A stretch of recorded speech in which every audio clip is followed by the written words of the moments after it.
Hadirin sekalian, izinkan saya membuka kisah yang kini menjadi sorotan di belantika bulu tangkis dunia, khususnya jelang Arctic Open 2025. Kejutan besar terjadi ketika duet Fajar Alfian, Muhammad Sohibul Fikri dan dua pasangan ganda putra kuat lainnya mendadak absen dari turnamen ini, sebuah celah yang kini coba dijadikan pelampiasan oleh tim Malaysia, di bawah asuhan Harry Ipe.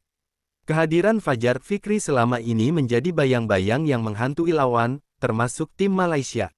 Duo Indonesia ini menunjukkan kapasitas luar biasa dalam beberapa turnamen besar.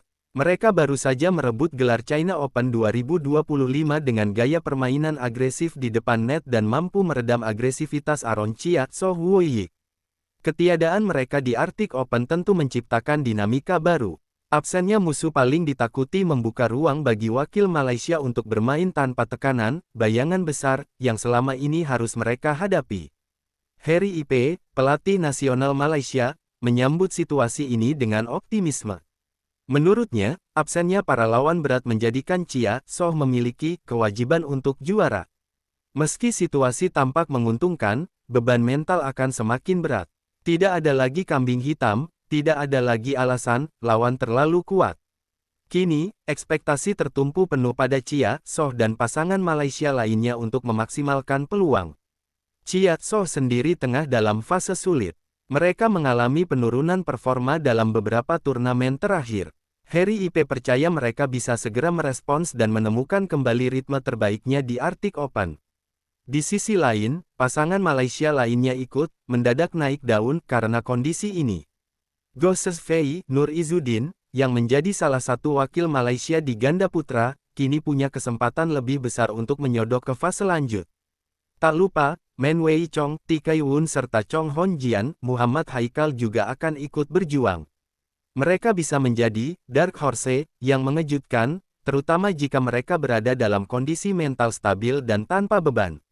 Namun, absennya Fajar Fikri dan duo lain bukan berarti tandasnya persaingan. Pasalnya, di dunia bulu tangkis, kekosongan peluang sering memunculkan pahlawan baru. Siapa yang siap mentalnya, siapa yang konsisten teknisnya, bisa menjadi pemenang tak terduga.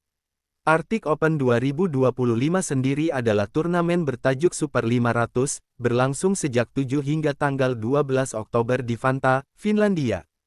Total hadiah $475.000 Amerika Serikat dan poin ranking yang cukup signifikan menjadikannya incaran banyak pemain.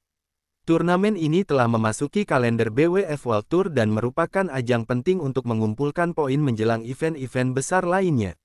Dengan format kompetisi yang padat, satu kekeliruan kecil bisa membuat langkah tim Malaysia terhenti. Tekanan untuk tampil maksimal ada di setiap pertandingan. Ini bukan soal siapa yang lebih unggul di atas kertas. Ini soal siapa yang lebih siap di lapangan, siapa yang bisa menjaga fokus ketika lawan besar tidak ada sebagai target utama.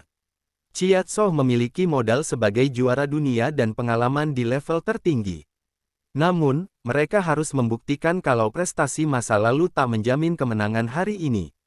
Harry Ipe terus berupaya menyiapkan mental timnya. Dia tahu bahwa absennya lawan berat bisa memberi euforia, tapi juga bisa membuahkan kelemahan bila ada sikap kurang disiplin. Tim Malaysia harus mengatur strategi yang matang. Di setiap ronde, mereka harus menghindari kepercayaan diri berlebihan dan tetap bermain dengan semangat menyerang serta perlindungan pertahanan yang solid. Di sisi teknis, ganda Malaysia harus memperkuat penguasaan net, kecepatan pukulan depan, serta konsistensi smash dan drive, aspek yang sering dijadikan kekuatan Fajar Fikri. Selain itu, adaptasi terhadap lapangan dan shuttlecock di Finlandia bisa menjadi faktor penting. Kondisi cuaca, suhu, angin dalam arena bisa mempengaruhi kualitas permainan. Mental bertanding di luar Asia juga berbeda. Jarak jauh, kondisi fisik, jet lag, dan adaptasi waktu bisa menguras energi.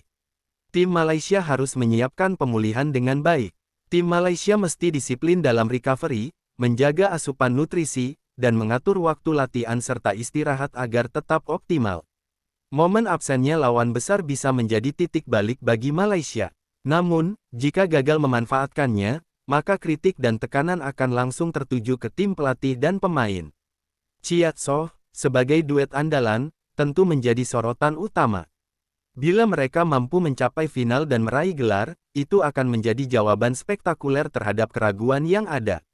Tapi bila mereka gagal, tekanan akan semakin membesar. Pengkritik akan menyebut bahwa kalah dari lawan kelas menengah pun tak mampu menang. Untuk Go Shefei, Nur Izzuddin dan pasangan lain, ini adalah momentum terbaik untuk membangun reputasi. Jika mereka mampu melangkah jauh, ini akan membuka peluang baru dalam susunan tim masa depan. Semangat untuk membuktikan bahwa Malaysia tidak bergantung pada 1-2 pemain saja bisa menjadi motivasi besar. Turnamen seperti Arctic Open juga menjadi ajang evaluasi, siapa yang pantas mendapat dukungan penuh, siapa yang harus diperbaiki, siapa yang mungkin diganti di masa depan. Harry Ipe harus cermat dalam rotasi pemain agar beban tak hanya terpikul di pasangan utama saja. Strategi fisik dan mental harus berjalan seiring. Pemain tidak boleh kelelahan terlalu dini, karena turnamen ini cukup panjang dan penuh tekanan. Setiap kemenangan kecil di ronde awal harus dimanfaatkan sebagai pijakan untuk kepercayaan diri menyusuri babak semifinal dan final. Tentunya, media dan publik Malaysia akan memperhatikan setiap langkah tim. Kegagalan akan dibesar-besarkan, keberhasilan akan dirayakan. Pemain harus mampu memblok gangguan luar, komen negatif, tekanan ekspektasi, dan tetap fokus pada satu hal, memenangkan pertandingan demi pertandingan. Ini juga saat baik bagi generasi muda Malaysia untuk belajar dari pengalaman di level internasional. Semangat, dedikasi, dan kerja keras harus ditularkan ke bibit-bibit muda skuad Malaysia. Ketika Fajar Fikri tidak ada, beban pesaing utama berpindah ke Malaysia. Posisi itu bisa menjadi peluang atau beban, tergantung bagaimana Malaysia menjalaninya. Jika Malaysia bisa memenangkan gelar, itu akan menjadi booster moral besar untuk sisa musim 2025, terutama menghadapi turnamen-turnamen besar di Eropa dan Asia berikutnya. Tim lawan pun tentu mencermati situasi ini. Mereka tak akan lengah. Banyak yang akan berusaha mengambil peluang yang sama, menyerang sisi Malaysia yang mungkin lengah. Jadi, Malaysia tidak boleh terlena. Bahkan lawan, kelas menengah, pun tidak boleh dianggap remeh. Setiap pasangan bisa menjadi pengganggu kejutan. Selaras dengan visi pelatih, skuad Malaysia harus membangun kekompakan, saling mendukung, dan menjaga mental satu sama lain.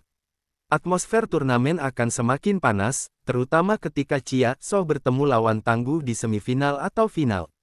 Namun, arena kosong, monster, seperti Fajar Fikri juga bisa membuat motivasi lawan meningkat karena lawan merasa punya peluang.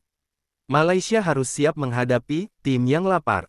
Dalam setiap laga, Malaysia harus bermain taktis, memanfaatkan kelemahan lawan, menjaga rally, dan menjaganya agar tak terjadi poin-poin mudah yang bisa menguntungkan lawan. Para pemain harus menjaga kesabaran, terutama ketika terjadi rally panjang. Kesalahan kecil di akhir rally kadang lebih fatal daripada kalah di poin awal. Kunci lain adalah komunikasi di dalam lapangan antara pasangan. Sinergi gerakan depan belakang, pemahaman pola lawan, dan fleksibilitas strategi sangat penting. Ketika tekanan muncul, pasangan harus mampu kembali ke prinsip dasar, jangan terlalu banyak berpikir, biarkan refleks teknis yang bekerja. Pelatih dan tim pendukung harus siap menjadi penyeimbang, memberi motivasi, evaluasi cepat, dan masukan taktis pada jeda pertandingan agar tidak terjebak pola yang sama. Tak kalah penting, menjaga mental pemain ketika mereka unggul atau tertinggal. Kegembiraan boleh ada, tapi jangan sampai lengah.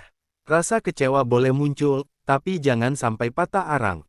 Media dan publik akan mengawasi. Pemain harus bisa mengelola eksposur, jangan biarkan tekanan eksternal menjatuhkan fokus di lapangan.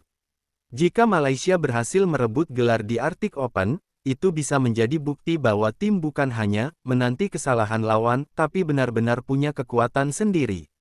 Kemenangan itu juga menjadi peringatan ke dunia, bahwa Malaysia tetap patut diperhitungkan di sektor ganda putra, bahkan jika lawan besar absen. Bagi Harry Ipe sendiri, ini adalah momen pembuktian sebagai pelatih nasional. Apakah ia mampu memaksimalkan peluang ketika rival kuat absen? Jika berhasil, nama Harry Ipe akan semakin kuat sebagai arsitek ganda Malaysia. Jika gagal, ia harus mempertanggungjawabkan keputusan taktis dan persiapan timnya. Saat bel dibunyikan, semua persiapan teknis, mental, dan strategis akan diuji. Tak ada lagi teori, yang berbicara adalah permainan di lapangan. Mari kita nantikan bagaimana langkah Malaysia di Arctic Open 2025. Apakah mereka akan mengubah celah menjadi kemenangan gemilang? Ataukah mereka terjebak ekspektasi sendiri? Yang jelas, turnamen ini akan menjadi bab penting dalam cerita bulu tangkis Malaysia musim ini.